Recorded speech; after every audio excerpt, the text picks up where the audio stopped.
Hello and welcome to another Japan reaction stream. Today it's another one where I watch a bunch of videos about different subjects. That is the idea. I composed a little playlist from videos that I found myself and some that you guys suggested, so thank you. And as always, remember that you can suggest any channels, any videos about any topic relating to Japan, and if I'm interested, I'll definitely add it to my playlist, and maybe it will be part of a dedicated stream to one subject, or a stream like today, which is, watching random video, basically. So for example, we have 8 videos for today, and maybe we'll do more if, I feel like watching more because, maybe there's time or something. We have one about a cult leader, one about the rise of Kawaii Japan in the Heisei era, one about the Shin Gunto, one about the history of Pachinko, one about like a small island in Japan, and then 2 videos about Buddhism and Shinto. So yeah, again, a varied stream. Mark Elf, thank you for the videos about Pachinko and Buddhism and Shinto. We're gonna know a little bit here, but I think this is gonna be more of an introduction because both Pachinko and Shinto / Buddhism, I guess I might do like a dedicated stream eventually to really dive in and fully learn to understand. So right now I would call it more of a quick introduction maybe, to check what level of knowledge I have and, see how interested I can be in it.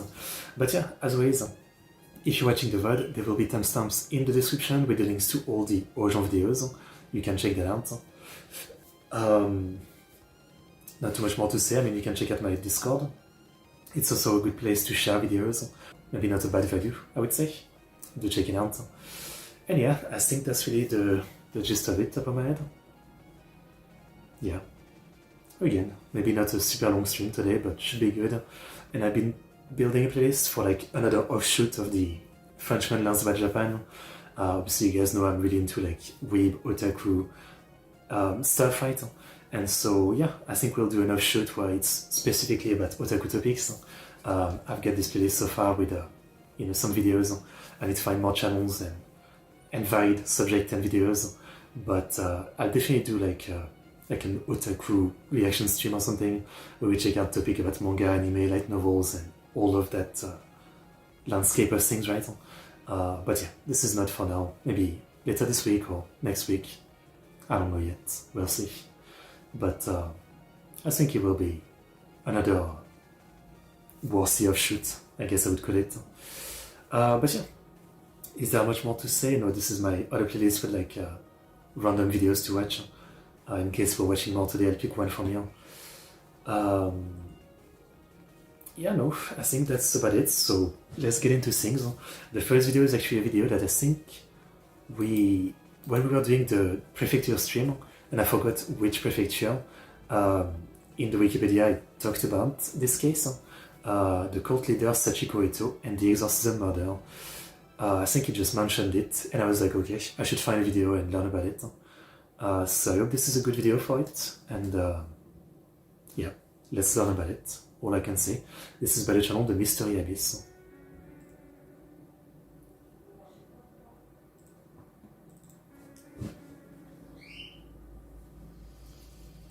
As always, I should put on some English to Japanese subtitles for my Japanese viewers.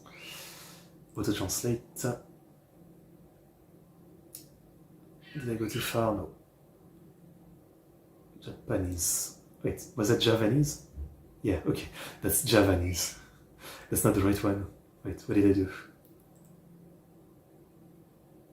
Auto-translate to Japanese, not Japanese. Not Japanese, not Javanese. I'm getting confused. Here you go. On July 5th, 1995, authorities in the Fukushima prefecture of Japan were alerted to a distressing discovery as they searched for a missing resident. Text-to-speech voice, but I didn't find any other videos, so... Their investigation led them to the residence of Sachiko Eto, a 47-year-old cult leader with peculiar beliefs located in Osakuta in Sukagawa City. Within the confines of her home, the grim remains of 6 individuals were discovered, shattering the tranquility of the neighborhood. Promptly, Ito and 3 of her devout followers were apprehended in connection with the ghastly findings. Ito and her followers, in their misguided zeal, had branded their victims as ugly devils and subjected them to relentless beatings with taiko drumsticks in a supposed attempt to exorcise them and cleanse their spirits. But rather than removing any demons from them, this bizarre... It's an AI video.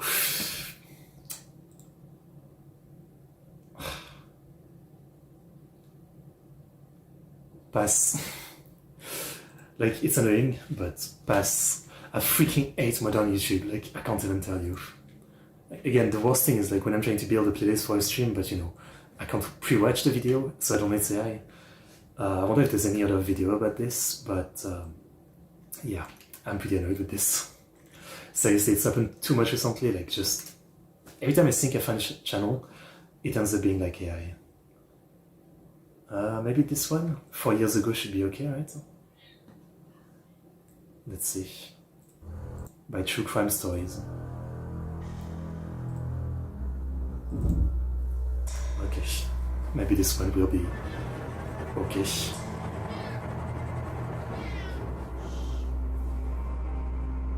Cult leader Sachiko Edo became, according to her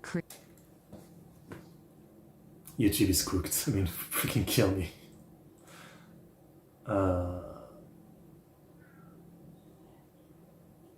I see a video here, but it looks more like a podcast. 6 years ago, let's try this one. Hello, and Oh, but it's just an audio version.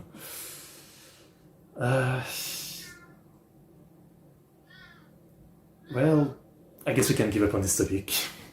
Okay, I'm really not watching these bloody AI videos. Okay, then let's just move on to the second video I've got. Sorry about the cat, by the way. It's annoying, but like, YouTube just doesn't give a shit. I mean, how hard is it to do like many sites and force people to tag their video AI so you can just block them? But that's not what they want because it doesn't make them money. Okay, so second video.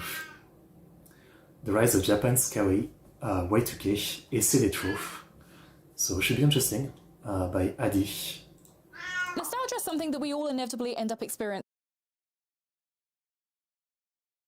especially as we get older and watch younger generations lose interest and awareness in things that were crucial in our childhood. And for millennials and older Gen Z, this nostalgia is squarely focused at the 90s and Y2K, the golden age of kids' cartoons such as the Rugrats, Courage the Cowardly Dog, Powerpuff Girls, and many more. Missing the era of when you had to record your favorite movies or TV shows on VHS, or took the leisurely stroll down to your local blockbusters for pick and mix and a movie for Friday night viewing. This wave of nostalgia for the 90s and noughties has become so universal. I'm not saying yeah, but I haven't experienced that, but you know, I do see people talk about that all the time. Anytime I watch any creators in their 30s or 40s, they talk about that. Here in the West, Y2K fashion has come right back round the trend cycle and has been massively influencing the fashion industry over the last 5 years. But of course, this feeling of longing for the past isn't just exclusive to us, because right now a new trend based on nostalgia is not only taking off in its homeland of Japan, but also internationally too. This being Heisei Retro. I haven't really seen that, but I'm pretty obvious not a fashion guy. Retro derives its name from the Heisei era in Japan, this being from the years 1989 to 2019. And of course, retro meaning a style, item, or aesthetic from the more recent past. For example, we usually consider the 60s to be retro, but the Victorian era to be historic. Retro kind of has a time limit onto how long it can be used before it's more of a historical item or... I never thought about it like that. For me, like, you know, anything before the 2000s is historic because I was born in 98, and so anything before I was born is like historic per se. That's how I look at it, maybe. Yeah.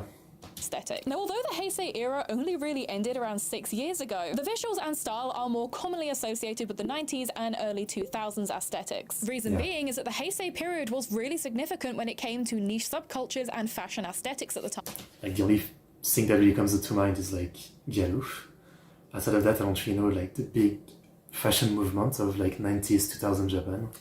And although Harajuku fashion as a whole really started within the 80s, it was only in the 90s that it began to get more recognition and notoriety. And in the 90s, with the debut of Fruits magazine in 1997, only spreading that awareness further. And of course, this era, just like here in the West, also had a lot of popular cartoons and mascots that were pioneering the Kawaii culture that was emerging. Now, when it comes to defining the visual aesthetics and style of Heisei Retro, it can be pretty broad. Most people typically associate it with its more Kawaii and retro tech aspects. But of course, Heisei Retro refers to a 30-year time period within within Japan. So there is just a lot of stuff that falls within that time period that just happens to get less visibility or popularity. However, some of the things that you'll see within the aesthetic include camcorders and old digicams, as well as your classic flip phone.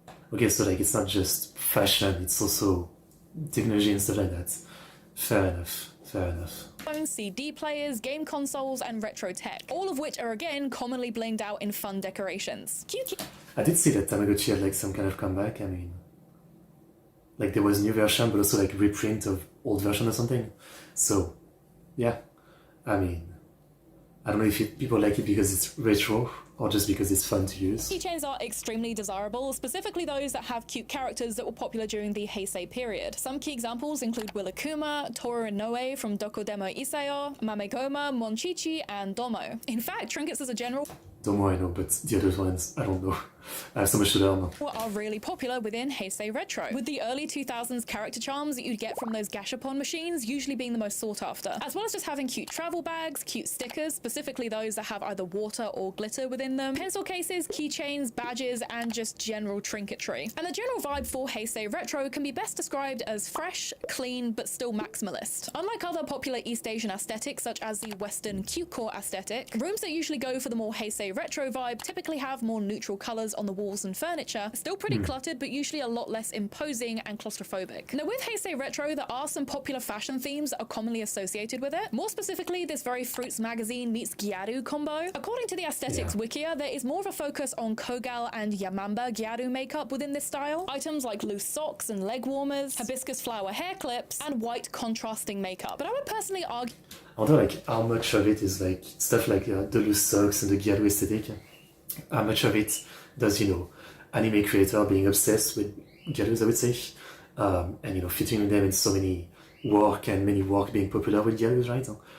Influence people in real life, rather than people longing for the Gyaru of a different time. It's more like, you know, Gyaru are still pretty popular in media, right?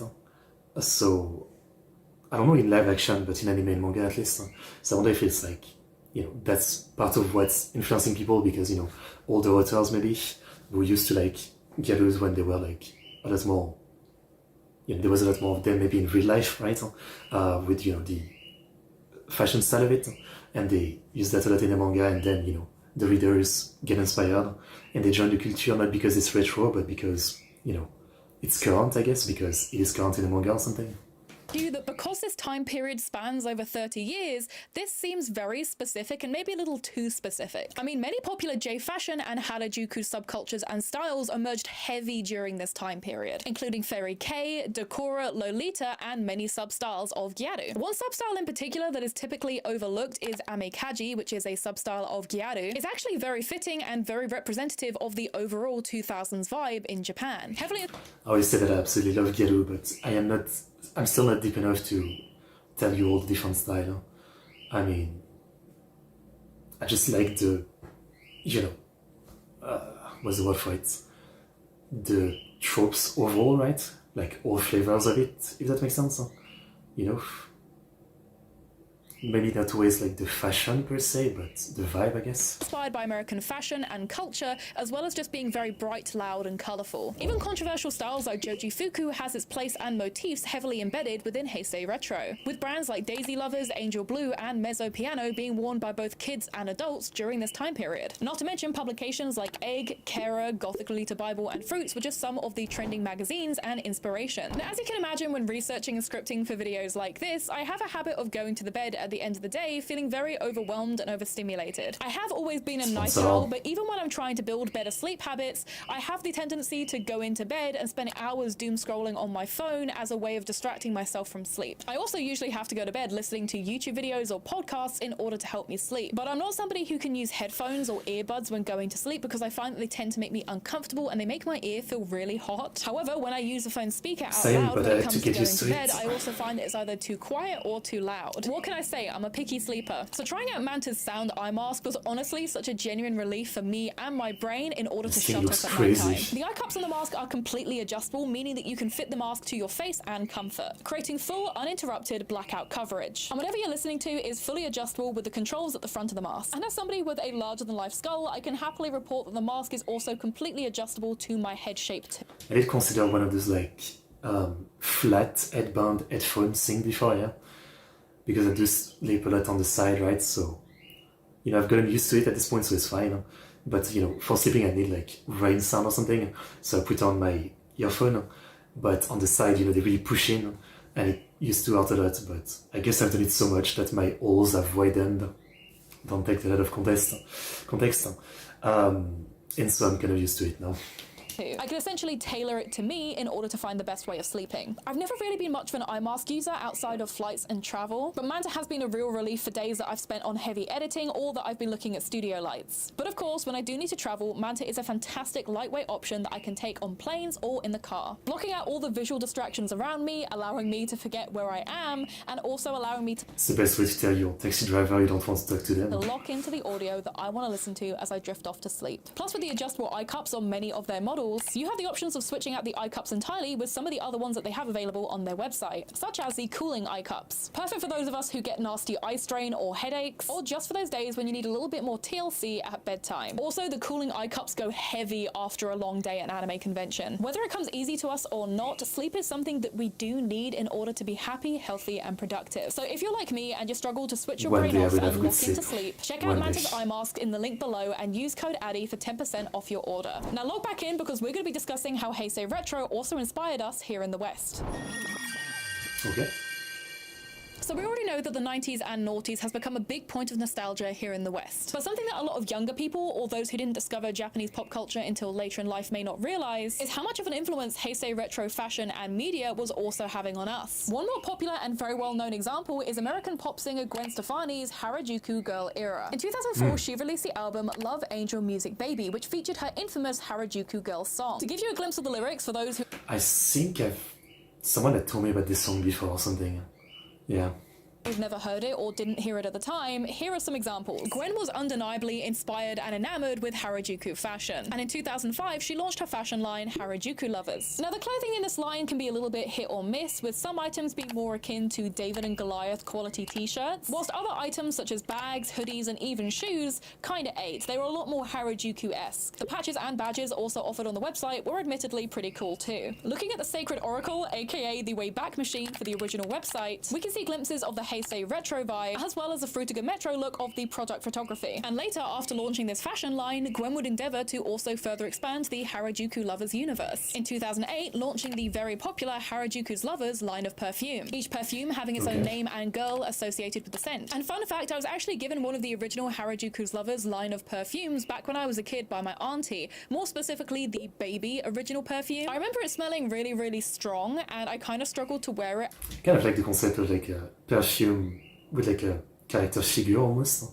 That's a cool concept. At that age, just because I would get headaches from really strong scents. So I did like it, but I more preferred the fact that I had this kind of cute little doll on top. It was definitely something that I enjoyed collecting, especially because I was already into Kawaii and Japanese culture at the time. This perfume line continued to expand over 28 different releases until its final release in 2014. And again, with each release having its own new design per bottle, it was easy to become a collector of the perfumes. Harajuku Lovers even got its own animated TV series under the name Kuku Harajuku, which ran for 3 seasons between the years of 2015 to 2018. And fun fact, the original Kuku Harajuku website is still up and available for you to explore. Although sadly, some of the original website games are unfortunately lost to time seemingly due to the erasure of Flash integration. And the cherry on top for the Harajuku Lovers saga was a doll line made by Mattel to capitalize on Kuku Harajuku. Now, funnily enough, Gwen Stefani's Harajuku Girl era is actually quite a controversial one. So much so that my friend Cybergirl has actually done a full video deep dive into the Harajuku girls here on YouTube, and I definitely recommend checking it out. Appropriation or appreciation. Of course, that's the topic, yeah. Makes sense. I mean, I have no idea. I have no idea. The line is always like very thin, and people, to me, often really, I feel like, are too fast to call something appropriation. Yeah, that's all I can say about that, without any context about it. If it's a topic you're interested in. But let's be clear, it wasn't just Gwen Stefani that had the Heisei bug, because popular American celebrities like Paris Hilton were constantly seen carrying around characters like Hello Kitty in the form of diamante tops and accessories. And another fun fact that you may not have known, but Paris Hilton actually had an official collaboration with Hello Kitty as part of a limited release in Japan. She got this really sassy Valley Girl looking Hello Kitty plush, which is now incredibly hard and very expensive to buy. So anyone who owns this plush, hush, watch your back, because it is a rare one. But of course, social media was also another integral thread in our connection to Harajuku fashion and trends happening in Japan. When I was growing up on early YouTube, I remember seeing girls my age or older doing Kaba-chan and squishy unboxings. The crunchy video quality and the oversaturated living room light were the hallmark of this niche. The presence of early J fashion and anime creators such as Venus Angelic, Dakota Rose, Jarishu, Deerstalker Pictures, and of course Princess Peachy were a style awakening for many Westerners who had otherwise had no exposure. I mean, that's why I'm watching this video. I have no context about any of this, most of this. To J fashion or Kawaii It's culture. J media during the Heisei era undoubtedly left a massive impression and influence on Western media and trends, far beyond what I've covered here and could realistically cover in just one video of this length. It's why many millennials and older Gen Z have a lot of fondness and memories for this era. But again, most generation have like, you know, some nostalgia for like when they were younger, even if time wasn't, you know, if things weren't the best in life, like for me, right, I mean, terrible home situation, terrible school situation, and still sometimes like, you know, I find it weird, but I still have like nostalgia for like, you know, that I had, but not overall, right? It's like for, you know, when I used to just play PS2 game all freaking days, like right now again, I've gotten back again quite a bit into PS3 emulation, and you know, it just makes me think of like, yeah, like, you know, outside of all the bad time, just the good time of like, you know, waking up at like 8 a.m. and playing PS2 literally all day, like only stopping to go to the bathroom and eat, and how much fun that was basically, you know. And it's nostalgia that, you know, feels like, you know, it's like, it's a weird like feeling that feels kind of stupid, because literally at the same time right now, I've got a PC that is powerful enough to emulate any console, you know, from like the beginning of consoles to maybe like PS3 and all that, right? And I can play like, literally like tens of thousands of games, but I still kind of like have the nostalgia from when I was young, had like very little games. I would play the same game over and over again. Yeah, it's interesting. I mean, nostalgia is one hell of a drug. It's not bad to have, but I think I always try to stay conscious to like not become one of those people that is lost in it and is constantly saying how, you know, things are better, were better back then and things are bad now, right? Like recently I ended up on some Reddit where I found like a really cool clip, someone posting like some OVA animation from the 90s or something, and the subreddit was like retro anime, I think it was called, and you know, I sorted it by like most popular post of all time because I just wanted to see the post, and you know, most of the posts were like animation clip from the 80s and 90s, and I was like, pretty cool. But then every time I went to the comments, all of the top comments were like people saying that, you know, anime was so much better back then and all that, you know, and I was just kind of sad for those people, right? Like, I'm only 27, I've been watching anime for like 15, 16 years, right? All for my life, but I really hope that like in 15 years or even 30 years, if I'm still around, you know, like not blindly, but I can still appreciate the new stuff, you know. I hope I don't become like that. That's what nostalgia scares me, you know.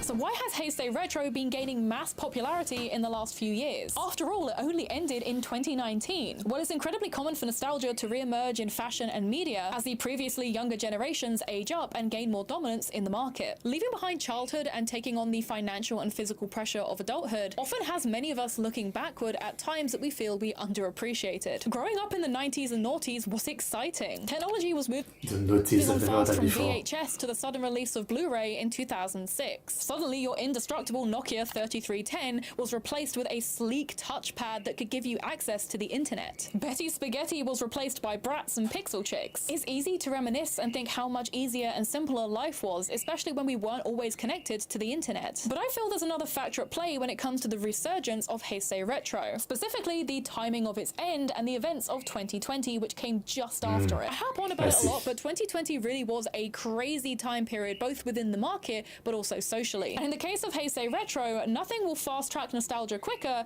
than turmoil and isolation. Japan was hit especially hard during the events of 2020. According to the BBC, the rate of self-ended mortality rose by 15% in women. And comparing the month of October in 2019 to 2020, female self-ended mortality had risen by over 70%. It's why during this time period, subcultures like Jirai and the associated fashion of Jirai-kei started to emerge. A subculture and associated fashion style rooted within mental health issues and homelessness. More specifically, I never really thought about it like that. I've enjoyed Jirai-kei character design, but I never really looked deep into it. I just thought it was like, at least in terms of the character I've seen, it looks like a yandere fashion style, basically. Definitely with suicidal, kind of vibe to it. In younger people and younger women. So it's not hard to see why many people on and offline would look backwards when it comes to clarity and comfort. And as for the West's growing obsession with Heisei Retro and Japanese pop culture, I think 2020 can be thanked for that too. Because as I've said before and explored in multiple other videos, 2020 kept school kids and taxpayers inside for months on end. The only way of connecting with each other and finding levity in an other... As I've said so many times before, like, now that it's been 5 years, it still doesn't feel real. Like, every time I think back on all this, I mean, I lost my bloody grandpa to COVID, and yet this whole period just feels like a blur of, did this even happen? Otherwise stressful situation was through social media apps like Instagram and TikTok, which allowed a load of new people to get into anime judgment-free, but also stumble across videos from already established J-fashion and pop culture creators from around the globe. The media that I grew up with and feverishly hunted for in many years of anime conventions as a kid was suddenly in vogue and very popular. Nothing makes you feel older than having a child online mansplain a character that you grew up with to you. And brands like Sanrio are noticing this trend, re-releasing popular and classic Build-A-Bear. Yeah, I mean, as bad as COVID was, it was really good for a lot of things, right? As messed up as it is to say, right? Anime, VTuber, TV shows, movies. I mean, so many media stuff, blew up and had massive boosts in popularity and money making because people had time to consume it, right? That was really like a big thing for many industries. Well, it killed a lot of more real life industries, right? I mean, many small shop clothes and stuff like that. That have now gone up in value, such as Kuropi and Choco Cat, as well as new popular additions such as Tuxedo Sam and the newly released Mocha and Milk plush. The Tokimeki Heisei Kogal collection, which was released by Sanrio in 2022, features popular Sanrio characters sporting a very 2000s Kogal aesthetic. Diamante phone keychains, hibiscus hair clips, and nods to classic technology. If you step foot in Shibuya 109 right now and go up to stores like Spins, you'll see a lot of Y2K styles and silhouettes coming back onto the racks, with bags already being adorned with cute keychains from popular brands like Angel Blue and Sanrio. Chain store Don Quixote that you can find literally all over Japan even has sections dedicated to characters like Monchichi in their larger stores. But the unfortunate side effect of nostalgia is its cost. As soon as things become retro, the price usually spikes way up. And in the case of Heisei Retro, a lot of its popular kawaii characters, media, and pop culture has become insanely expensive. For example, the Gloomy Bear Sonico prize figurine, released in 2014 by Taito, was originally priced around the $20 to $50 mark. She's a really cute figurine and a really cool design to own, but as somebody who has cosplayed her multiple times, I can tell you in all good faith that she is not worth the price that many people are charging for her. Like, she is not worth that cost whatsoever. Again, I love her design. Isn't that the world of figures and figurines though? I mean, we had seen quite a few videos about like a guy who was collecting Transformers, and over the last few years, that's what he keeps talking about. I mean, the prices are more and more indecent by the second. I don't really know about like anime figurines as much, but yeah. But this figurine is a prize figurine and she feels and looks that kind of quality. This is not a $200 figurine. In fact, as a dedicated... Like, I'd pay 30 or 50 euro for that myself. I had like, I always told the story, I had like a Monogatari Shinobu figurine that I had bought like $20 on Amazon. And I thought it looked pretty good. I mean, it was clearly like a cheap figurine, but for the price I was like pretty good. And then one time I went to like a used store and they were selling like a figurine for like 100 of a One Piece character. I think it was Luffy, but with like a weird kind of ace motif or something. And it looked to me worse than my Shinobu figurine, but they were selling it 100 used. I was like, damn. Supersonica collector and cosplayer, I have noticed that all of her merchandise has been spiking up in price in the last couple years. isn't because, I mean, I don't actually know much about Sonic. I've seen a bit of the anime, but isn't it because it's not really popular, so, you know, like stuff goes out of print and all that? Or is it actually popular and I just don't know? Old brittle prize figurines that have bad paintwork and no box are suddenly hot commodities that are going to cost you the best part of $100. Even sellers from within Japan who can easily get these figurines cheaply from their local bookoffs have taken advantage of the surge of interest. Also charging crazy prices for cheap figurines because they know Westerners who don't know any better will happily pay it to join in. Again, as somebody who owns and collects a lot of Super Sonico, I'm begging you to not overspend on these figurines. She is not worth any more than 25 quid. God forbid. I mean, it's all about patience, right? Like many things. It's kind of like people who buy a game on release versus people who buy a game 3 years later with all the updates and it's only $20 or something. If you have patience, you know, this trend right now is things being very expensive. Maybe in a few years, you know, like things will be insanely cheap. That's how it goes. You just have to be patient. You like any lesser known Sanrio characters such as the Sugar Bunnies because they're essentially blood diamonds on the aftermarket. One 15cm plush of a Sugar Bunny could ring you up around $600. This Blueberry Usa Bunny is one that I actually used to own, and for depressing comparison, I sold mine for £10.50 on Depop about 5 years ago. But on eBay, fucking hell. That's something. at the time of filming this video, people are selling the exact same plush, in fact the less desirable version of my plush, for well over $400, if not $600. I will never financially recover from this. Mamagoma, another character that I grew up with and was always very fond of, is now sadly starting to go the same way as Sugar Bunnies, with much of these characters becoming increasingly harder to find and more expensive to buy. With only a few good listings available on places like Mercari JP, and we're not even going to talk about the cost of some of the items over on eBay because oh my god. With so many people reminiscing about their childhoods and others just discovering a whole new world of Japanese pop culture, Heisei Retro is definitely becoming one of the fastest growing niche trends as well as one of the most expensive. Reinvented and resold under social media labels such as Cutecore or Jumino-core, old school fans are either sitting on gold mines or are shelling out insane amounts of cash for a glimpse at their past. But let me know down below, what do you... So what is going to be the Reiwa Retro, you know? I mean, I guess there was JYK so far. That's all I can think of. What do you think of the Heisei retro trend? Are you somebody like me who did grow up with a lot of Japanese media and pop culture? Or are you somebody who discovered it more recently and are trying to catch up? Also, let me know, how do you feel about the pricing of some of these items? Are you willing to pay $600 for a Sugar Bunnies plush? Would you pay over £100 for a pencil case? Let me know down below because I'm genuinely curious about this market and how people are feeling when it comes to either buying things that they remember growing up with or trying to catch up. Honestly, I'm still really bummed out about the fact that I sold that Sugar Bunnies plush, not only super cheaply, but that I sold it at all. I think I must have been really broke. So yeah, definitely sad that I sold that, but I'm also really thankful for the fact that I did grow up knowing about a lot of these characters, a lot of this pop culture stuff, so I do have a lot of items from my childhood which are now pretty difficult to get hold of. I was really lucky that my parents were pretty supportive of my love of Japanese media and pop culture, and my mum especially was somebody who would help me hunt for a lot of the items I really wanted. Like growing up with Remont and Squishy and Decoden YouTube was a whole thing for me, and thankfully my parents were very supportive. My dad helped me get like silicone from the local B&Q like DIY store, and he had like one of those like silicone pump squeezer things. Like we used actual silicone without any respirators or gloves, which is probably not safe. Don't do that. But that's how it was back in the day. We'd buy industrial grade silicone and I would make phone cases. Doing Decoden now is so much easier and so much safer than it used to be. When I was growing up, it really was just buying silicone from the local hardware store and going nuts on your DS and on phone cases. It was a whole thing. And once again, I want to thank my sponsor for today's... It sounds pretty cool. Never did something like that. Okay, well, not gonna lie, this feels more like an introduction video to the subject. But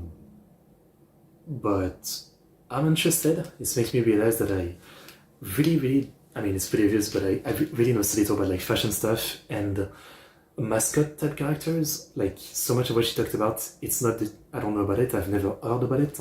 Which, you know, most of the time I've heard about something at the very least. But yeah, in this case, I just feel like a total blank about all this. Just, I guess it's out of my reach again. Like I've never really cared about fashion too much for myself, so I've never looked too deep into it. I appreciate fashion for other people, you know, again, like I enjoy character design in Gelu style or JK or whatever, right? But yeah, it's definitely like a different world from my usual interests, maybe. But pretty interesting, pretty interesting. Okay. Definitely a topic that I'd like to explore more eventually. I don't know if there's more channels or videos I could touch on. But yeah. You know, I'll write it down. I should write that down and search. Okay, well, that was a good video. I enjoyed it. Okay, the next video we had in a playlist is by the great The Shogunate, and it's called Reclaiming the Sword, the story of the Shin Gunto. I don't actually know about it, but I just assumed that it's probably like World War II Japan, and maybe, you know, they started using gun, but maybe there was a unit or something that like started using sword as a callback to the past, to the samurai and all that. I always remember in like the Pacific, the sequel show to Band of Brothers, there was some soldiers who were using swords as a last, you know, kamikaze attack thing. So let's learn about it. And yeah, the great channel, The Shogunate. Always some incredible info on this one. One of the most unique images of the Second World War is that of the carry and use of swords by Imperial Japanese officers and soldiers. In a conflict which saw the rise of many new weapons and technologies, revolutionizing the face of modern warfare, the sight of swords being carried into battle often stands out as an anachronism. Indeed, their very image harkens back to the bygone age of the samurai, yet still, Japan clung to them. I mean, I'm sure he's going to talk about it, but I don't assume they were used in battle too much, but I know that they were used a lot for, you know, killing prisoners, right? I mean, you know, beheading prisoners, right? However, it is the topic of Imperial Japan's reclaiming of the sword I wish to examine here today. How did the iconic weapon of the warrior class survive and find its place in the hands of soldiers still roughly 70 years after the supposed fall of the samurai? Shin Gunto. I'm interested. I'm intrigued. Swords in military tradition have become a ceremonial staple over time, far beyond when they were considered conventional weapons Some of interesting warfare. ads. And while swords themselves are of great importance to those who are awarded them and carry them on significant occasions, one could say there is a great difference between how swords are viewed in many parts of the world. And in particular, there is perhaps no other country in the world who holds swords in such high regard as Japan. Yeah. For roughly 7 centuries, Japan came to be dominated by a warrior class which we today have come to commonly refer to as the samurai. They are the It is Bushi. their story and legacy which is of course the main focal point of my channel. Now, Japanese swords, known as Nihonto, have become iconic. In particular, styles such as the tachi, katana, and wakizashi. The popular image Good thing I actually know the difference more or less now. Wadachi as well, right? From that one video we had watched from that channel Shogo, I think it was called. of the samurai is one carrying 2 swords, known as daisho, one longer sword and one shorter sword, something which actually became mandated by the military government of the Tokugawa shogunate during the Edo period. By this point, swords had become a symbol of warrior status, and anyone from the lower classes, or commoners for that matter, were forbidden to own or carry them. Yep. Such was the decree of the Taiko Toyotomi Hideyoshi in 1588, with his infamous sword hunt. Prior to this point, swords were owned much more freely by many individuals, which is one of the many reasons why it is more difficult today to perhaps distinguish who was really considered samurai and who wasn't prior to the Edo period. Yet, as we know, swords were not the main weapon of the samurai for many centuries, as spears and bows were far more frequently used in warfare. It wasn't until the Edo period that we can argue swords truly came into their prominence as the main weapon of the warrior class. Now, before I go in too deep, I should mention that I have made a separate video all about the history of swords in Japan. One which I actually plan to update at some point being that it has been some years since it was released. However, if you want a more comprehensive deep dive into the history of Japanese swords, I recommend you check out that video. As for this one, I am obviously going to be focusing on the role of swords later in time. Sure. Still, we need to understand why swords hold such symbolic importance in Japan. Japanese swords were not only weapons, but also precious pieces of art, often made by master craftsmen of various schools and styles. Indeed, it became a hallmark for craftsmen to sign their name on the tong, like an artist would sign his name on a painting. But Japanese swords also hold a spiritual significance, one relating to the religion of Shinto. Colin Roach in his book on Japanese swords addresses this, saying, "It is important to note that according to Shinto beliefs, one may sense earthly kami, but not see or hear them. Many believe that a samurai sword has the power to inspire its owner, imbuing its own energy into its possessor. The blade is also an unnerving and mysterious thing. In the context of Shinto and Japanese culture, this is seen as a manifestation of the kami within the sword. So there's this, I mean, I know, again, I don't know too much about Shinto, but I know that there's gods for absolutely everything. If you've ever watched anime, there'll definitely be moments where you kind of learn that, right? In Shinto, anything can be a god, and there's a god about any topic, you know? It is understood by Shinto practitioners to be proof of its power as both a metaphor and a tool. So as one can see, from a legacy such as this, it is no secret why swords in Japan were passed down generation after generation, many blades going beyond being just simple weapons and transcending into culturally significant and spiritual artifacts. Still, the sword remained the symbol of the samurai throughout the Edo period, right up until its end. Throughout the Edo period, a period characterized by its relative peaceful status, many samurai lost sense of their warrior identity and evolved into bureaucrats and other professions, while others still clung to their martial roots, training hard at various schools of swordsmanship in aims to maintain their fighting prowess. This is also the age in which kendo arose, thought of as a more efficient means of training, allowing individuals armed with bamboo swords known as shinai and I would say not killing your training partner is an efficient way to train, yeah. I would agree with that. padded protection to spar with one another in ways where you couldn't in other training methods. By the end of the period, we reached the Bakumatsu era, the end of the Bakufu military government. It had begun with the opening of Japan's borders once again to the west, allowing in new ideas and technologies, but also destabilizing the country in ways which perhaps were never quite foreseen.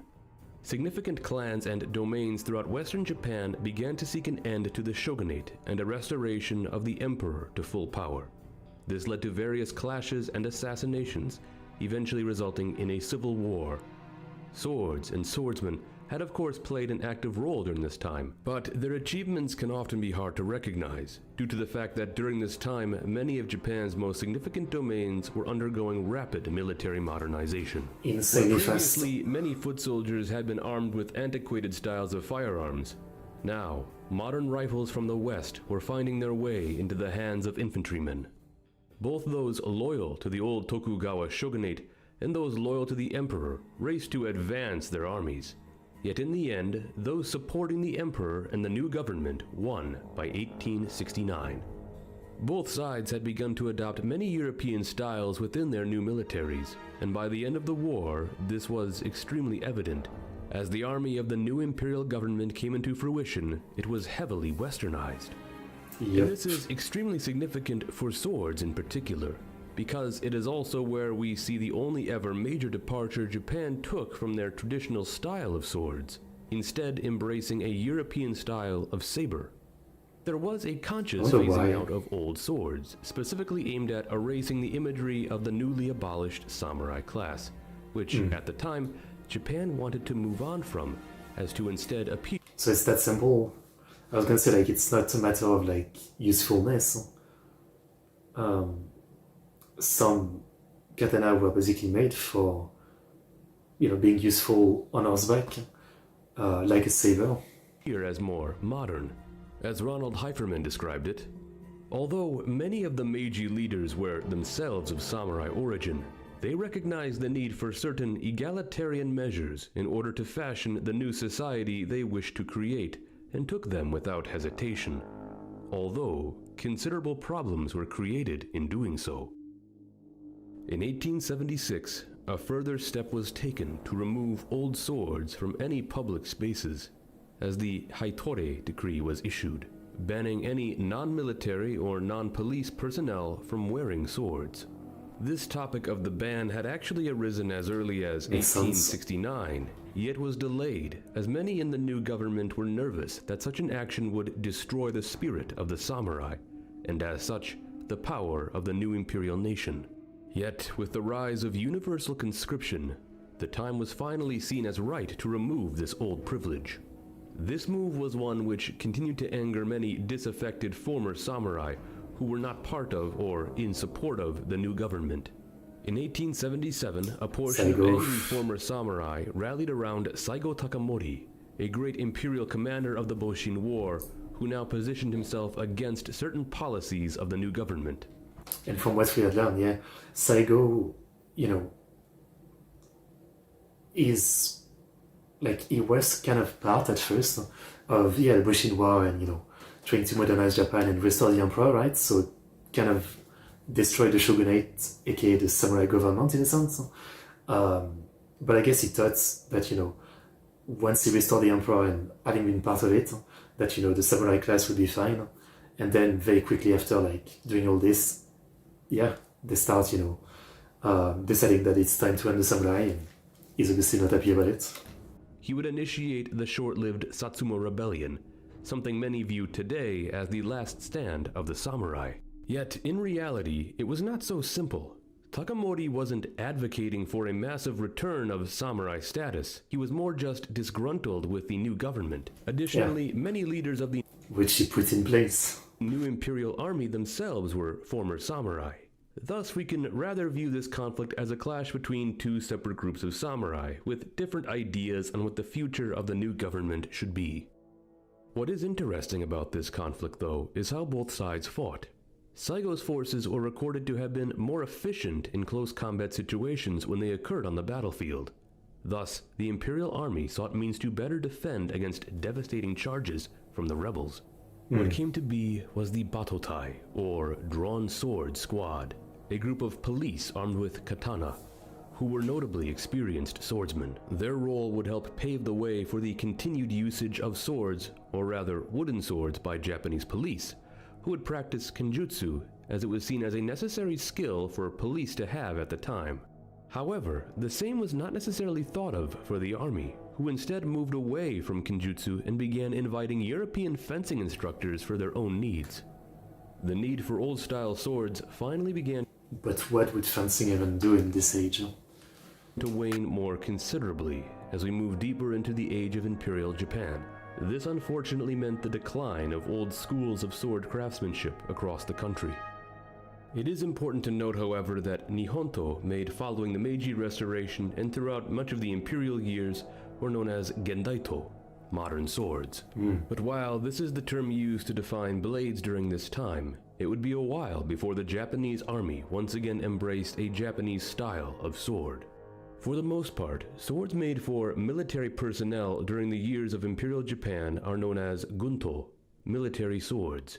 And it should be noted that later we'll get into differences between newer designs and older designs. Still, there are many different styles of these swords created. And although I'd more like a saber, yeah, I guess. love to go through all of the unique intricacies which arose over the years, it's unfortunately not the purpose of this video. However, this may be a topic I will return to in more detail, as I've recently purchased a copy of Swords of the Emperor by John Plimpton, and it would be fun to explore many of these designs more in depth.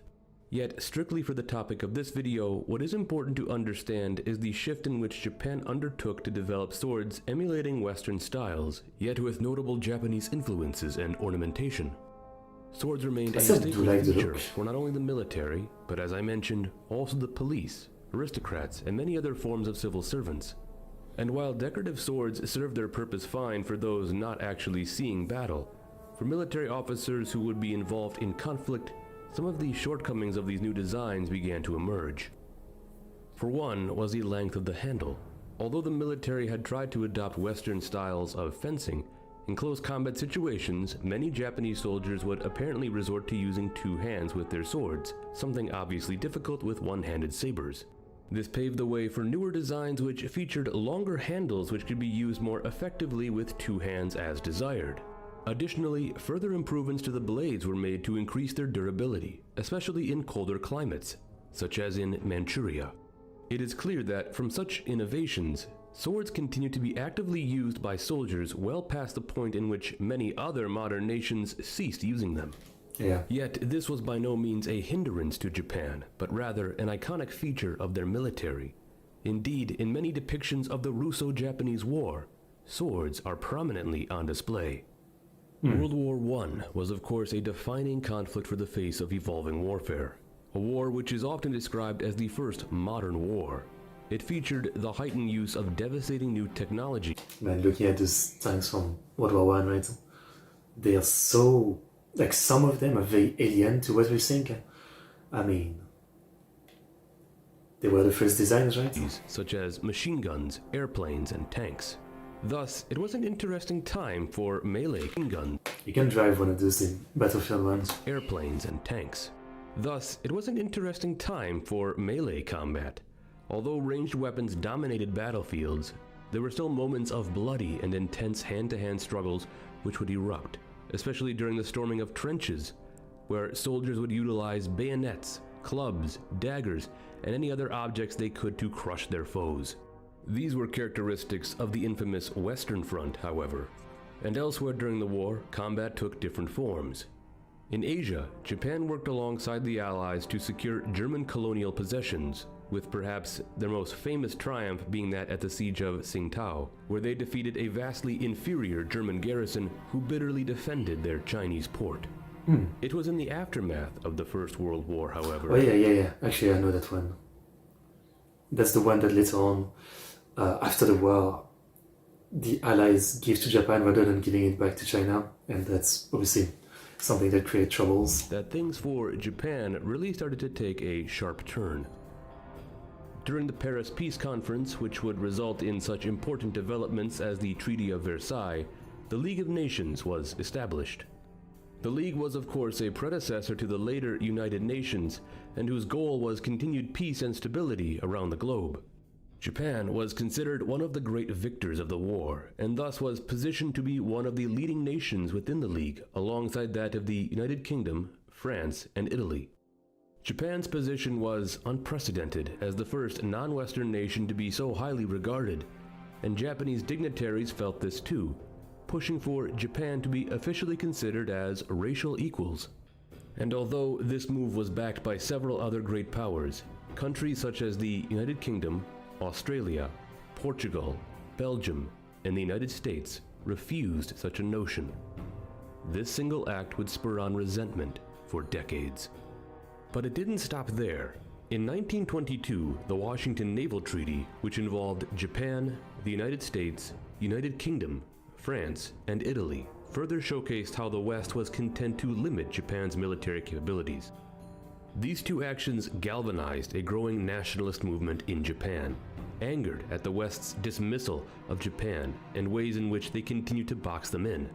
These influences can be used to shed a great deal of light onto Japan's later actions, as David McCormick in his book Japan at War.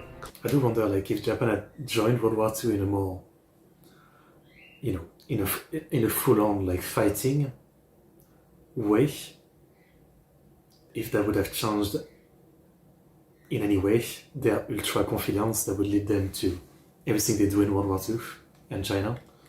Claims by stating, militarists and conservatives seized on the West's apparent stymieing of Japanese ambitions by taking direct political and military action aimed at ensuring economic security. Such security could in their view only be attained by maintaining and later expanding long-held economic privileges in China and Manchuria. The stage was being set for the Second World War in Asia, as nationalist sentiment in Japan began to boom, partly due to the actions of the West, but also as a reaction to a growing liberalism in Japan which emerged in the 1920s. the need to maintain traditional Japanese elements and values became a central focus in many areas of Japanese society, as well as in the military. I mean, they could almost have gone a communist China way, right? Where, communist China under Mao, they went in such an extreme way of breaking from the past to be able to fit in the modern world and not be taken over, right? That, they started literally just shitting on all of their history, destroying so much art, monument, history, trying to, again, totally cut the history of, China, right? And only have this modern new state with its modern ideas, that's it. Obviously it didn't fully work out and it was a terrible idea, right? But when you think about it, Japan could have gone the same way. The End of the Samurai was part of it, right? I mean, it wasn't a natural thing per se, it was a decided thing, to face this new world, yeah. We have to have a new government, a new way to run things, and samurai needs to go as part of the history. So Japan could have gone that way as well, and,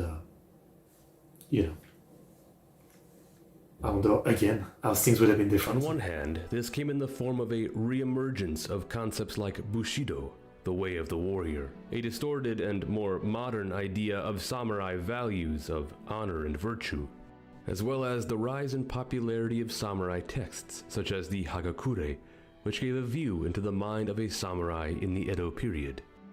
Yet, one of the clearest of ways the Japanese military strived to return to their cultural roots was in regards to swords, as Japan would move away from the Western styles and once again embrace Japanese styles. In Swords of the Emperor, Plimpton addresses this change in style, how it came about, and how these new swords would evolve. At the beginning of hostilities with China in the Showa era, the conservative nationalist military authorities attempted to reawaken the military spirit of the nation epitomized by the samurai. They therefore commissioned swords to be made using traditional materials and methods at the Yasukuni Shrine and Minatogawa Shrine. They also specified a design for the mounts which copied the form seen on traditional Japanese swords, thus moving away from Western influence. See, this is the kind of thing that kind of explains some question I had before. I always thought it was weird that we all know that, the spirit of the samurai and the samurai themselves were basically done at the end of the Edo period and the switch to the Meiji Restoration, right? That was a big thing. And so it wasn't just the samurai, but part of the culture. So I always wonder why in World War II the soldier was still so living by the spirit of kamikaze and, killing yourself and all that, right? Which was, to me, in my head, some remnants of the samurai time, which had already been gone for, gone. Yeah, kind of gone for 60, 70 years, right? But I guess this explains it. It's because they brought back some of the concepts that were useful to, again, make your army insane, right? They brought back that kind of culture, as well as the fact that I guess, if you don't do the suicidal charge, you're probably killed by your own people. That's probably a motivator as well. But this is another angle to that, I feel that I didn't really know about. As hostilities increased, it was impossible to meet the need for swords using only traditional production methods. As a result, a number of arsenals were created which produced swords. The products of these arsenals were made to look like traditional blades, but were generally made from imported raw material using a broad range of different manufacturing techniques, which enabled them to be produced in large quantities. Following this point, Western styles became known as Kyugunto, old military sword, while the newer designs of traditional Japanese inspiration were known as Shin Gunto, new military swords. Okay. Although, like the prior generation, there would be numerous swords crafted in this style for all manner of roles, the four most prominent designs which made their way into the hands of the military were that of the Type 94, Type 95, Type 98, and the naval variants. Which one is mostly focusing on the swords made for the army? With a gun inside the sword in I don't remember if it was in Battlefield 1 or a game called Unlisted, where they have a Burma campaign, and you can play as Japan. There's a gun sword, which is a sick concept. Wait, I need to look it up. It's such a silly concept, but yeah. Japanese gun sword. Oh yeah, it's this one, I think. Oh, it's something like that. I thought it was told the type something, but no.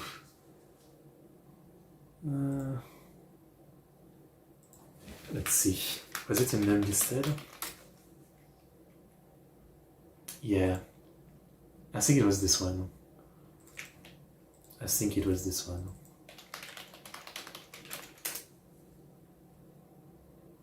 I don't think it was Battlefield, so it was in the game unlisted.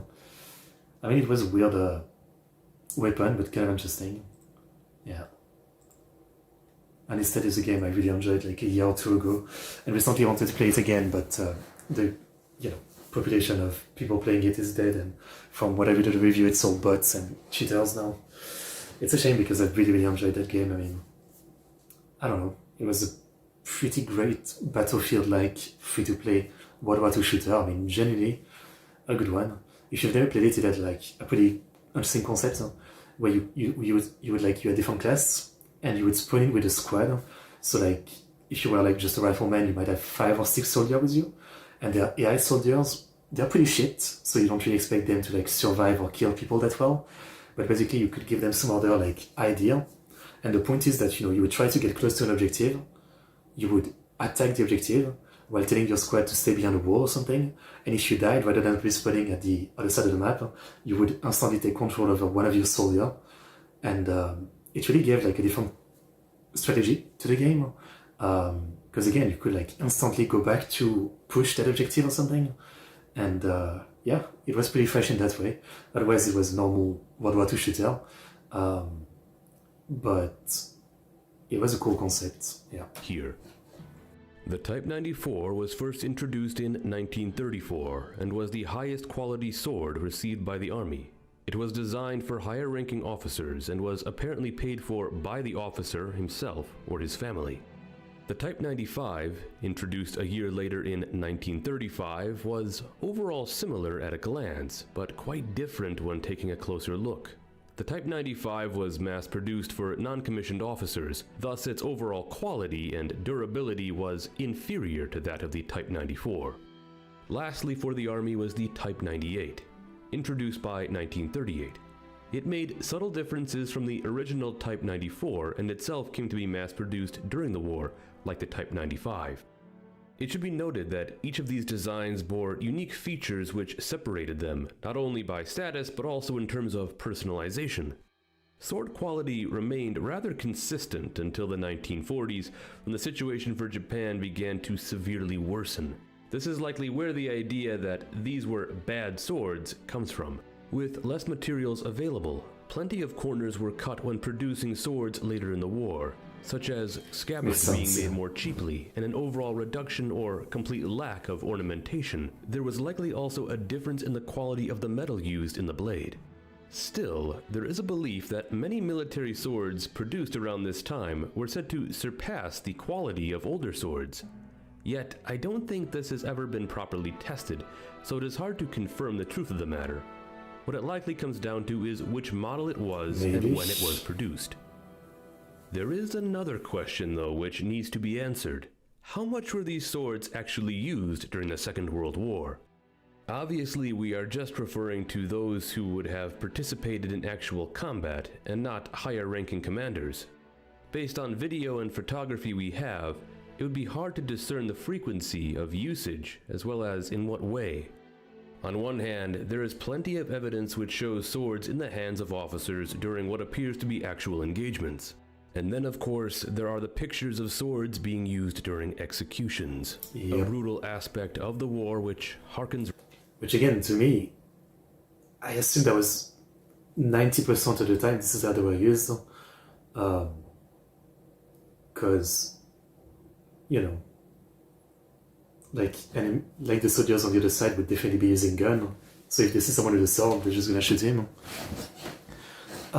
So I feel like most of the time, people with a sword wouldn't get to use them in an actual battle. It would only be against like civilians or prisoners. Right back to the samurai culture of head-taking. Yet, this is a topic we are going to avoid today, as the war crimes and other atrocities the Imperial Japanese Army committed are not what I am covering in this video. Instead, the question remains focused on swords being used in actual combat situations. Anthony Cummins, in his book Samurai Death Cult, which explores darker aspects of samurai culture, touches on this topic. Sword combat and killing with a samurai sword was performed on a mass scale in the 20th century, possibly even more so than during some parts of samurai history. The book Tataku Nihonto, written... I mean, definitely more so, simply because there was so much more death and people fighting.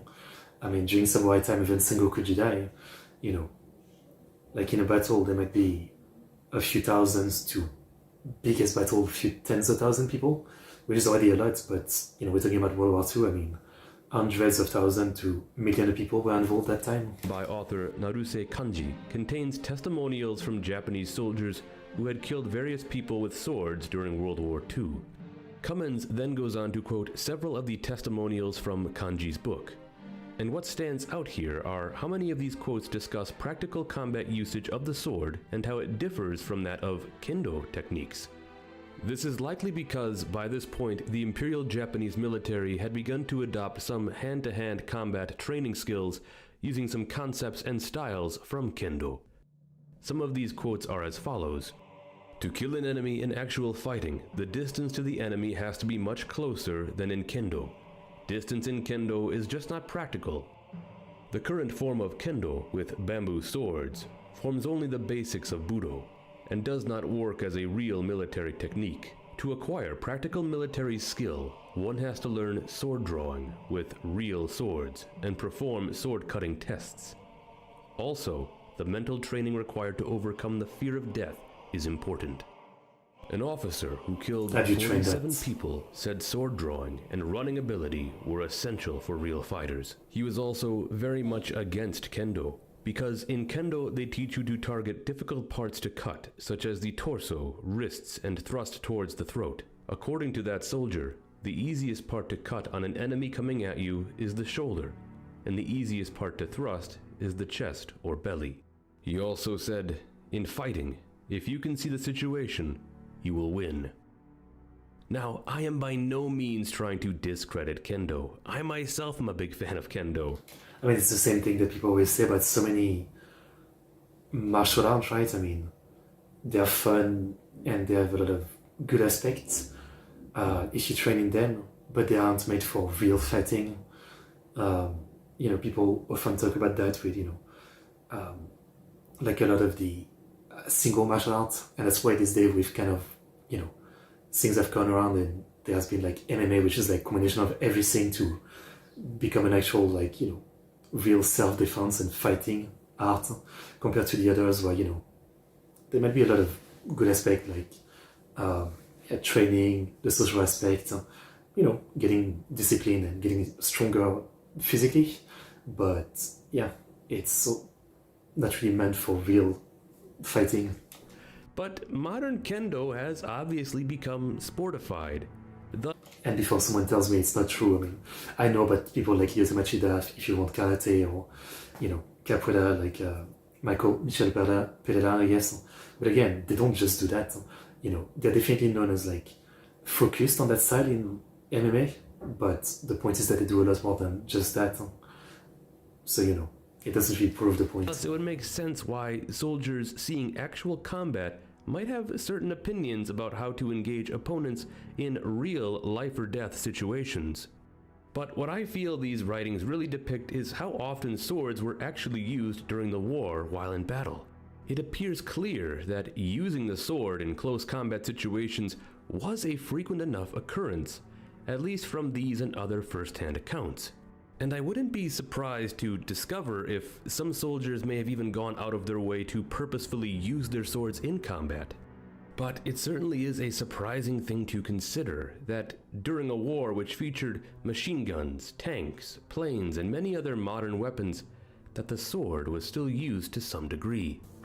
I mean, potentially in China, I don't really know the landscape enough, but I guess in the islands, when they fought the American, I could see it as there was a lot more close engagement with all the heals the forest and stuff like that, yeah. Of course, though, Japan would lose the war, and those carrying swords would surrender them to Allied forces, turning over their prized blades to the enemy in defeat. During the US occupation of Japan, the forging of swords was banned, and many swords themselves were either turned over or looted by occupation forces. The unfortunate reality is that not just Gunto were lost during this time, but also many other historic or culturally significant blades as well, as US military personnel often didn't understand the difference. Sure. It would not be until 1953 when sword making in Japan was allowed to resume. These newly made swords were once again meticulously made by various craftsmen who upheld old traditional methods of smithing. New Japanese swords were no longer mass-produced, and especially not for the military. Truly, we'll have to watch some video eventually about the making of samurai sword. Yeah, I should write that down. Making of samurai swords. I think it is fair to say that the samurai sword ended its actual practical usage in 1945. Yep. Although Nihonto are still made to this day, they are no longer weapons of war, but instead tools of martial arts and beautifully crafted works of art. It can be argued that there is no other type of sword in the world that has such a significant legacy, spanning hundreds of years, going from medieval to modern times. And in the age of rising Japanese nationalism in the 1930s, it was Japan's reclaiming of their swords that defined their embrace for the warrior culture who ruled the country for centuries. So, when we see photographs and videos of swords being used by Imperial Japanese forces during the Second World War, it is important to remember the reasoning as to why such a significant symbol remained in the hands of the Japanese military. Very interesting. Thank you for watching. As I've mentioned, it's another angle for me to look at some question I had before, I guess, and this answers some of it. Yeah. Interesting. Interesting. Very interesting. Okay. Well. Yeah. Quite interesting. I wonder if, like, you know, recently it's been in the news that Japan is rebuilding the military because of the situation in Asia overall, right? And the world. I wonder, like, if sword will be any kind of consideration for, even for officers, I guess. Like, if they would actually bring that back. I wonder. Not sure. Not sure. But yeah, very interesting. Always good stuff on the Shogunate. We'll come back to this channel many times. There's so many more subjects they've covered that I want to learn about. So great video. So next, finally, we're gonna get a quick history of Pachinko. Recently I said that I didn't really know much about Pachinko. I just know that it's a game where you put balls in and that's about it. Obviously I've never seen one in real life. I've never watched anything about it. I've known about it, you know, because it's a popular thing in Japan, but that's about it. So yeah, Mark Elf, thank you. You shared this video, and the next one we're gonna watch. This one is like the history of Pachinko by Dear Queen. So let us learn, I guess. Pachinko, a game almost ubiquitous with the Japanese arcade culture, while at the same time a multi-billion-dollar industry juggernaut that has its hand into every prefecture of the Japanese Isles. But what is the appeal of this seemingly simple-minded game?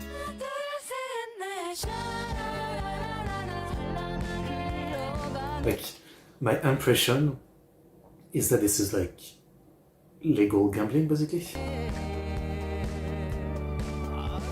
Well, for the uninitiated, Pachinko is an arcade/gambling machine where people have to shoot these tiny metal balls into the right holes to get those same balls as payout.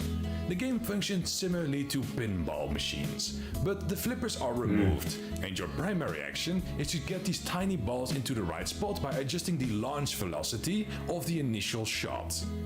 Aside from the satisfaction of precisely hitting the ball in the right hole and the ability to play more by receiving those same balls as payout, you can also sell those balls again for real money and... Okay, so I've done something similar before. What is it called? It's like in town fair and stuff like that. They might have that machine sometime. It's a machine where like you drop a chip pushing machine. Oh, coin pusher, yeah, okay, that's what it is. Coin pusher seems pretty similar, no? I've played that before, like, yeah, exactly this kind of thing. Exactly this kind of thing. Load. Yeah, this kind of machine, like, you basically drop a coin, and then it's supposed to push stuff, and as you can see, it's all, like, hanging like this, right? So your goal is to get the big, the chips and the other reward, but also to make a lot more coin fall in, because, you know, you buy some coins first, but then if like coins keep falling down, you can keep playing with the one that you get. So I guess pachinko is the same thing, but with balls basically, I guess. Or prices. However, back in the early 1900s, pachinko machines weren't known for this at all. They weren't even known as being pachinko. They were known as the children's toy Corinth game. No, not that one. Yes, that one. A simple wooden game station with nails, a launcher, some pockets, and it laid almost vertically on a table. This version was based on the game Bagatelle, which is basically if you put holes and paws in a billiards table and give that same table a bit of an incline. Okay. Though in comparison to the Bagatelle board, the Corinth game board was considerably smaller, mimicking these similar looking European coin-operated entertainment devices known as penny arcades. And since penny arcades also had their own version of bagatelles, some people even think that the modern pachinko machines were more based specifically on penny arcades than Corinth game. However, just like everything else in the world, these smaller Corinth game boards eventually grew in size as well, and started being used in candy stores, markets, and by stall vendors in festivals.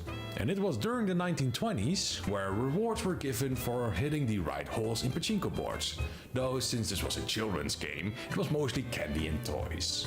Corinth game also stopped being the name of this game and was soon referred to as Pachinko, basically meaning a small metallic strike sound. And they couldn't have thought of a better name for it, since one of the great joys of playing pachinko back in the day was the satisfying sound of a metallic ball hitting those same metallic nails. Okay. There were also machines during this time. I mean, it's the kind of thing that I definitely get addicted to. You know, I talked about that coin pusher machine. Basically, one time when I was young, you know, I lived in a small village, and sometime once a year there would be like a traveling, I would call it traveling fair or something. You know, they had a few like attraction that fit on truck, as well as like a truck which had this kind of coin pusher. And maybe once or twice, I basically got addicted to it. Like I went to the fair, you know, planning to do a bunch of, you know, stuff, right? I was always like not a fan of the claw machine, for example, because it always seemed like bullshit. But then I tried the coin machine, and I remember I had like 50 euro of savings as a kid. And despite planning to do a bunch of stuff, I basically spent like a few hours of the evening just doing that, putting a coin, hoping that it would push something. And yeah, I got addicted right away to that. And in the end, I guess I didn't do well because, like most things like this, it's kind of rigged, right? So I didn't do well, and I had gotten very little currency to exchange at the end because they let you exchange against some item, and I ended up getting a lamp, which I was a kid, so I didn't realize. But years later, I realized that basically this lamp was in a very phallic shape, and it was basically a dildo. But I didn't realize, yeah. That's my story. And that where instead of balls, they used the 1 cent coin. But it was soon after banned because it showed the imperial seat on the coin, and many found it disrespectful to have this imagery of the imperial family used in this way in a game.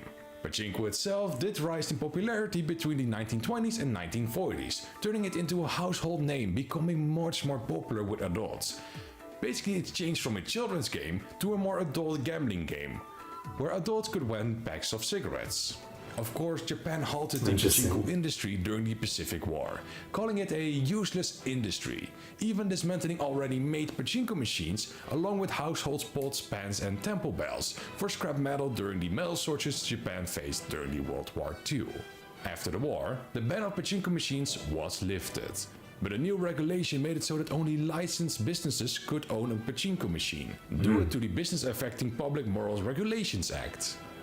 During this new rise of pachinko, people began to modify older pachinko machines that survived the Pacific War.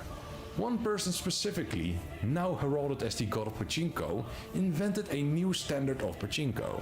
This man was called Masamune. Konbanwa. Hello Mark Alpha. Kakigurui seemed pachinko machine was the anti-realist. Okay. I'm not at the point where I understand why there's anime pachinko machine yet, but I'm learning. Masamune Takeichi. Before Masamura, most pachinko machines had a grid of nails in their board with a lot of prize slots in them. Masamura devised a system that used less prize slots and rearranged the nails to create smaller pathways within the board. Since there were less nails now than before, the ball also behaved more erratically, somehow making it more popular, causing the very first boom in popularity for pachinko machines. And since Masamura didn't copyright his idea, He's using Fate Zero music. anyone making pachinko machines could use his design, and they did. This new design is to this day known as the Masamura gauge. During this boom of pachinko, new innovations of the Masamura gauge also began to pop up. The most popular one was the Ranpatsu Shiki type machine. The Ranpatsu Shiki type machines were machines where you could fire shots more quickly in succession without having to reactivate the machine or reload every ball Spam. manually. Most of the time, the balls the machine barfed out were thrown into the loader that goes directly into the machine, so you can keep playing with your winnings. These machines allowed people to fire up to 160 balls per minute. 160. This, on top of the Masamura gauge, caused pachinko to be at its most popular during the 1950s, like a gun at this point. where around 387,664 parlors were open in Japan alone. To give you a clear view of how insane that number is, that means that in all of habitable Japan, there are 3 parlors per square kilometer. However, this boom of parlors That is a lot, yeah. The people who play pachinko are mostly middle-aged men and women, and while nobody knows why Eureka 7 is, they know the story from playing pachinko. So, it just plays an anime when you play the game, basically? This wasn't entirely because of the Japanese. During the 1950s, right after the war, when Japan was giving back conquered territory, a good number of Koreans stayed in Japan. After either being abducted from their homeland or having to move due to job prospects, Koreans were the biggest non-Japanese ethnic group that lived in Japan. However, due to brewing conflict between North and South Korea, and since they weren't seen as real Koreans by the people actually living in the Korean peninsula, a large number of them decided that their best chances were still in Japan, since most of them have lived their entire lives in Japan. Sadly, these Koreans weren't treated well by the Japanese citizens, making it extremely difficult for Japan-based Koreans to find any work, meaning they kinda had to go into the dirty jobs. They worked in Jobs pachinko? Japanese people didn't want to do. Think of the service industry or, as you might have guessed, the pachinko industry. To this day, about 80% of pachinko parlors in Japan are Korean-owned. It does feel very 80%. ironic though, since pachinko grew to be one of the biggest industries of Japan, boosting its economy immensely. When a lot of Japanese people didn't want to deal with the continued enforcements of stricter laws and regulations regarding pachinko parlors. Most Koreans, however, were happy to pick up those parlors that the Japanese left behind. One of these changes and regulations that threw the industry on its head was the ban of Ranpatsu Shiki machines. Since the Japanese government didn't like all their citizens just gambling day in, day out, since this multi-shot machine was basically a money-burning machine by putting a direct line of winnings into the machine, enabling extreme gambling addiction in Japan. After these regulations, regular single-shot machines were still available for parlors. This setback didn't stop the parlors inventing new. But then I'm confused why they didn't fully ban it. They only banned one type? new ways to hit that dopamine rush though. Tulips were invented and somehow the Dutch weren't involved? Before the invention of tulips, most of the pachinko manufacturers today are run by Korean residents in Japan. They have a special privilege that exempts them from tax obligation, which has led to political collusion and a long history of unclear text. Okay.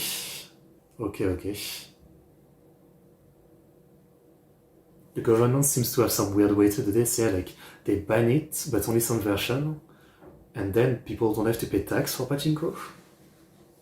Okay. if a ball hit a hole within a pachinko machine, it just paid out a set amount of balls. But with these tulips, a mechanism was set in place where if you put a ball into those tulips, a mechanism opened these tulips up, and if you hit them again, a big payout would happen. Before most of these big changes, store clerks would manually fill these pachinko machines. That wasn't feasible anymore because of the large amount of pachinko machines installed. Yeah. So they started implementing an automated system that refills these pachinko machines. Now, the reason why they needed that many balls and machines was because those pachinko balls were worth something. Kind of like poker chips. You could buy these balls for a set amount of... Yeah, what I know is that you can exchange the balls for like...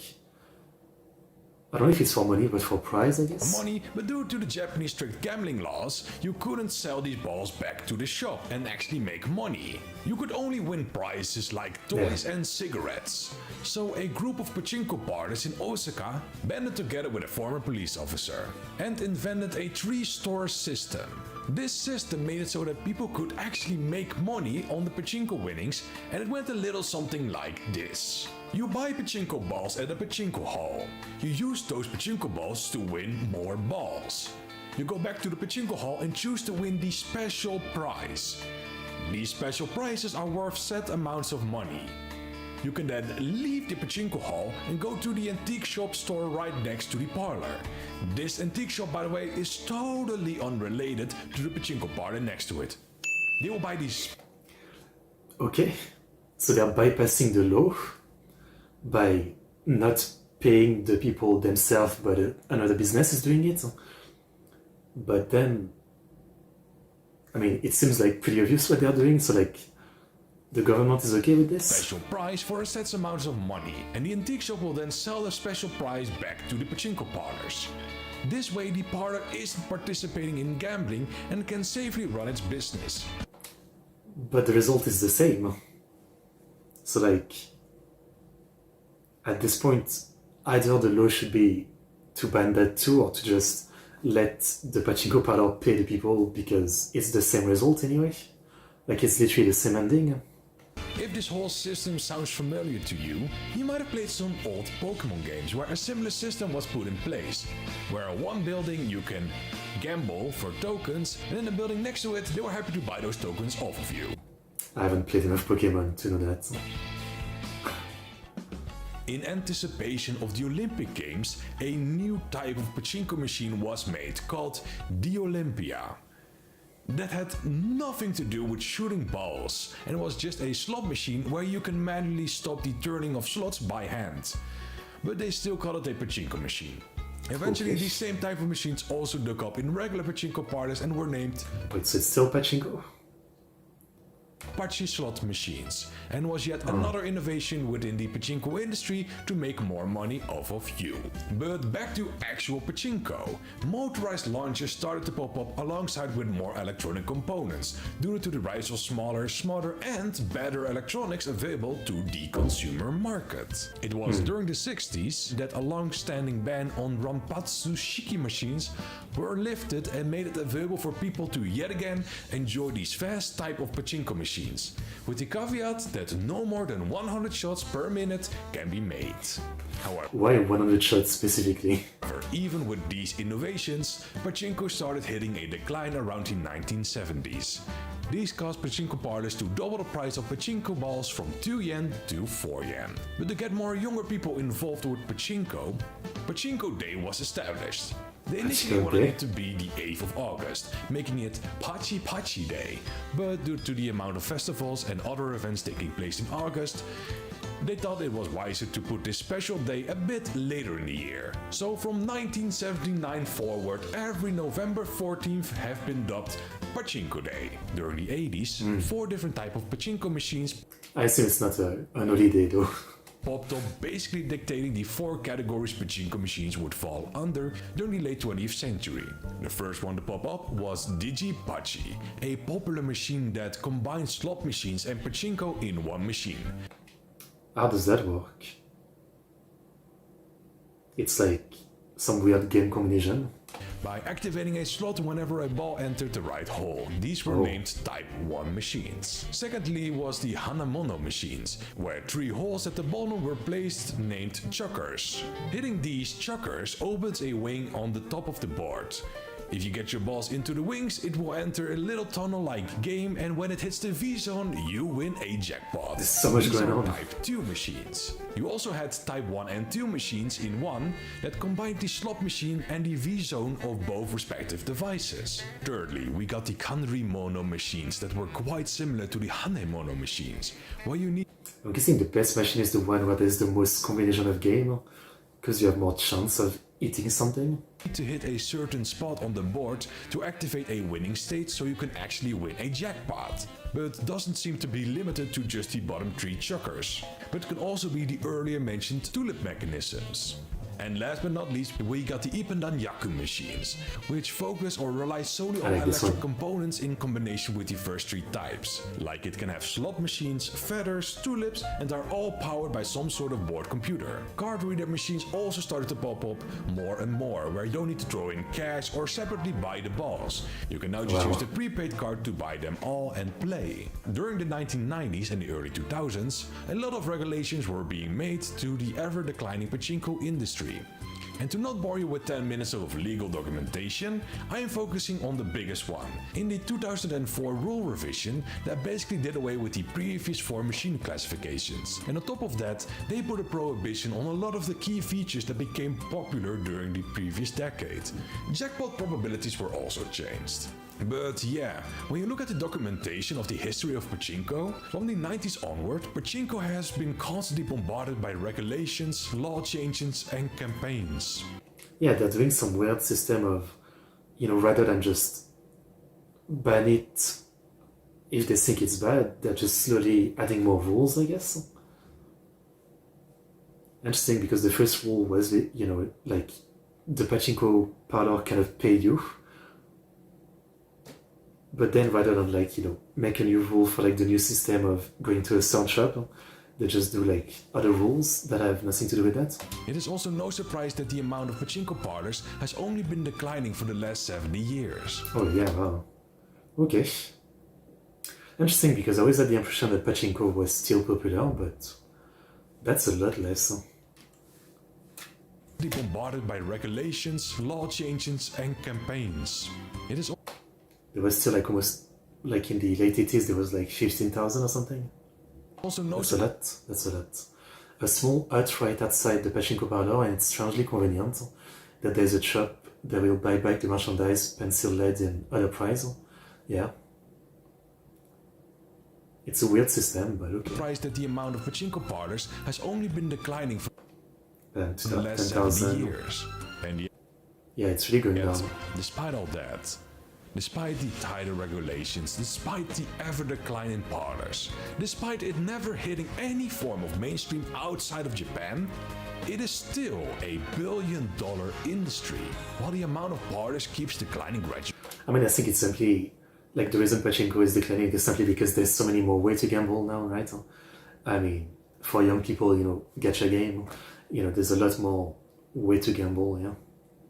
The amount of earnings stay relatively the same, with its worst year being the 2020, during the height of COVID when no one was able to leave their house. And even then, during that time, it still made $110 billion in that single year. In comparison, the entire video game industry in that same year when everyone was forced to stay at home made $155 billion. This is a worldwide industry during a time when people were forced to sit at home doing nothing but play video games, versus an industry that is mostly popular in one country during a year when leaving the house was frowned upon or even forbidden. Pachinko as a business is still so Yeah, I'm surprised Pachinko was still open. strong that But I guess people were just saving, right? Like the time where they had to stay at home during COVID, they were just saving money too. And then they used all the money when it opened again. after its decline, it can still put anime and manga franchises in the top 100 grossing franchises due to licensed machines. Fist of the North Star is the 19th highest grossing franchise of all Okay. I really don't understand that. Like, again, do people play the Fist of the North Star machine because it is Fist of the North Star? Or is it because, like, it's a machine that pays well or something? I don't know. time, with 99% of its income coming from pachinko sales, beating out popular franchises 14 billion to just 32 million in anime money. like Toy Story, James Bond, Space Invaders and Frozen. While with Konami, during the depths of their popularity, when they cancelled Silent Hill and fired Hideo Kojima, was actually capable of making a profit again after switching from developing console games to mobile games and pachinko. Pachinko is nowhere near that and will probably be a financial powerhouse of Japan and the Japanese companies for a long time to go, even after 100 more regulations have hit it. I hope you learned something new today about pachinko, and if you did, shoot the pachinko ball at the subscribe button and find out more about the amazing I have. Okay, I understand a little bit more, yeah. I still feel like I will need to learn a lot more about Pachinko, but yeah. I understand the industry now and how it plays, you know, it's similar to the coin pusher game that I was thinking. So I guess let's watch an actual video of someone playing it with the Evangelion 15th Pachinko machine. Let's actually watch how like an anime Pachinko machine works, because I don't really understand. What's the point of an anime on the Pachinko machine? So let's see it. This is by GDE Pachinko.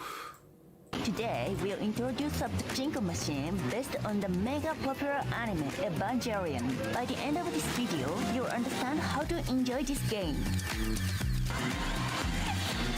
Let's get started. Special thanks to Pachinko Western Urayasu Ekimae. Chapter 1. Choosing the machine. Even with the same Evangelion title, there are two versions with different jackpot odds. Harder to win, but the reward is huge. Harder to 70%, 81%. Interesting. What is Galo 2? So you pay more for one machine, but you have more chance of winning good? win, but the reward is huge. Easier to win, but the reward is smaller. For today's video, we'll focus on the 1/129.8 version. For a long section, 1/319, 129. Okay. Chapter 2. The three main phases. Pachinko has three main phases of play. Normal mode. The regular mode of play, balls decrease normally, and jackpot chance stay standard. Jackpot round, or Atari land, the payout phase right after a jackpot, you receive balls as a reward. Special bonus time, a special phase after a jackpot where balls hardly decrease. This seems complicated. I guess you can just play normally, but I guess if you're really smart, you can probably like do a lot of probability counting, and it helps you a lot.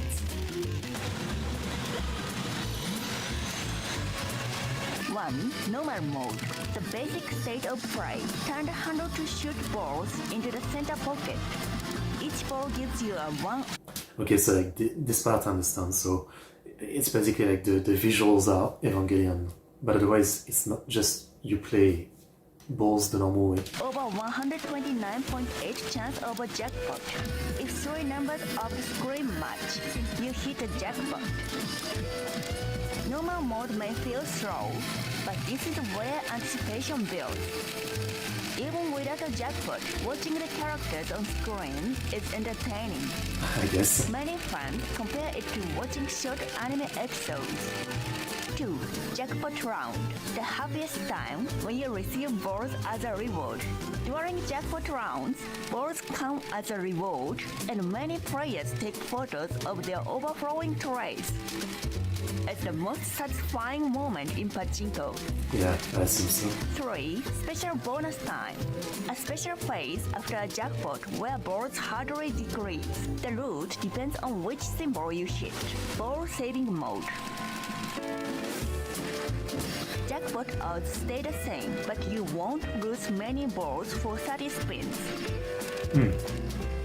Chance of another jackpot during this equals about 20.7%. 30 spins SD chance mode. Jackpot odds rise to 1 to 35.7, and balls still hardly decrease. What does that mean by balls don't decrease? Like, if you put 30, you only lose 15, and they give you back the one. Well, they give you back the rest. Lucky 7 go directly to Rush, the strongest route in this machine. Critical. During jackpot rounds, ball saving mode or SD chance mode, you must to right side aim Migi-uchi. Turn the handle all the way right, or the machine may error and your bonus can end. I wonder if there's any virtual Pachinko game just so could try it to understand it, yeah? Entering Rush. If you hit with a lucky 7 or get another jackpot during ball saving or SD chance mode, you enter the ultimate bonus, Rush. Rush. Hyper Impact Rush equals 30 spins SD chance mode.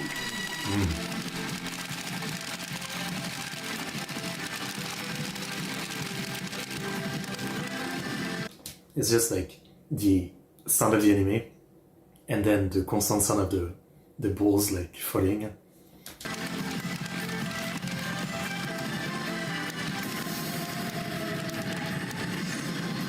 Impact mode 100 equals 100 spins. This rush has about 81% continuation rate.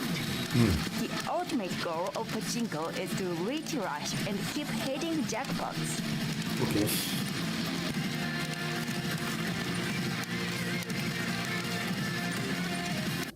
But yeah, in this one it's just numbers, right? So like this is more Pachi slot than Pachinko, right? Like here we're not really seeing like balls falling down and trying to hit an all. It's more like a slot machine where you're trying to line up numbers.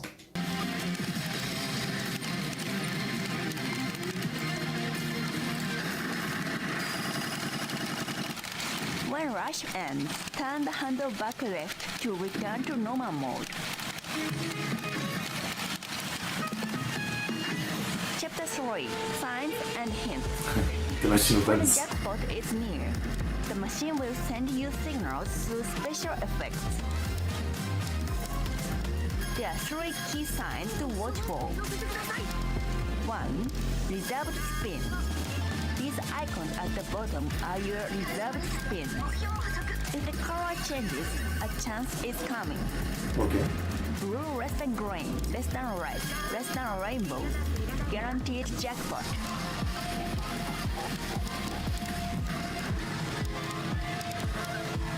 Lot of red lined up. Sometimes it changes into special shapes, like the sphere of longinus. 2. Flashing lights.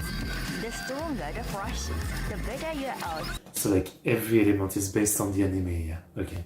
I understand now. I don't know why I thought it was more like they basically made a game version of Evangelion, for example.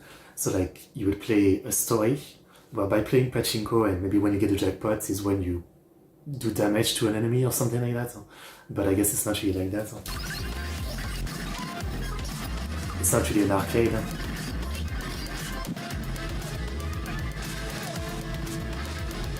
3. Vibration. If the handle or the whole machine vibrates, it's a massive chance. Chapter 4. Reach. When the left and right number match, a reach begins. Rich. A reach is the climax before a jackpot, often showing famous anime scenes. Okay. The longer and flashier, the higher the chance.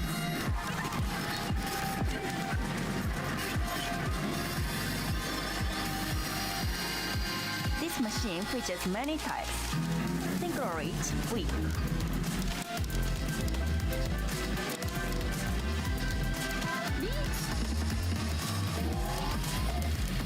It's so loud and overwhelming, you know? EVA reach, battle thing. There's so much going on. Huh?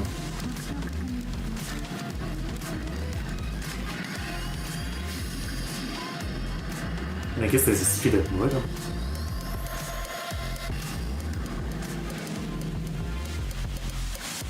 Story reach, exciting. Exciting.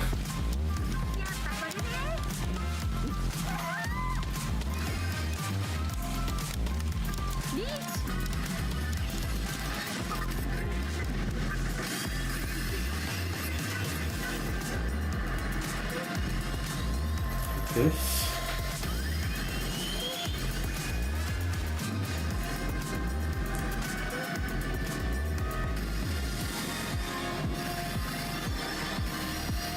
A lot of pretty colors. Which reach will it be? This is the most thrilling moment. Chapter 5. So rich is like a jackpot. Just a background change doesn't mean much. But if it's a hunger or a gold text, super hot. What really matters is the color of the character's text. White less than green, less than red, less than gold, super hot.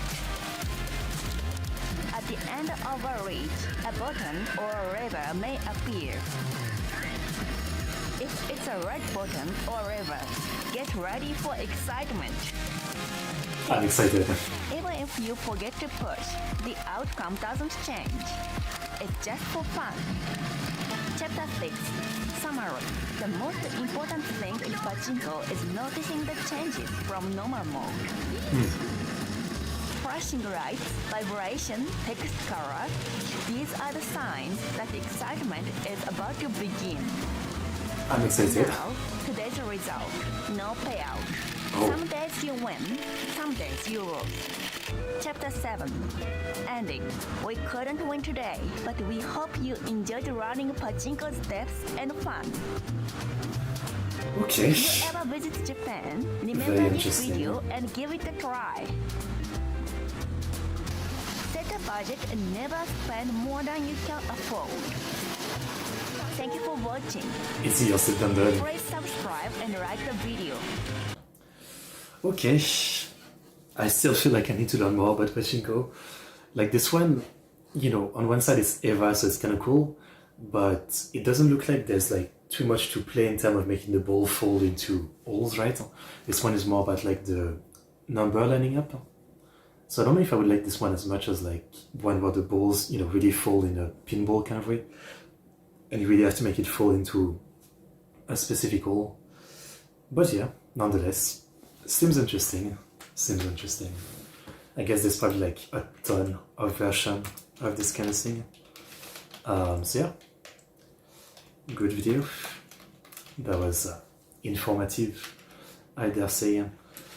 I mean, I've always heard about, you know, like different anime or games being made into Pachinko, right?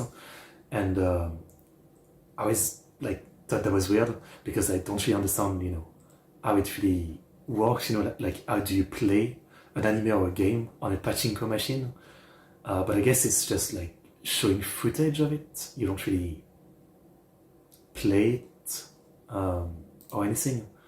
So yeah, fair enough. Fair enough. Okay.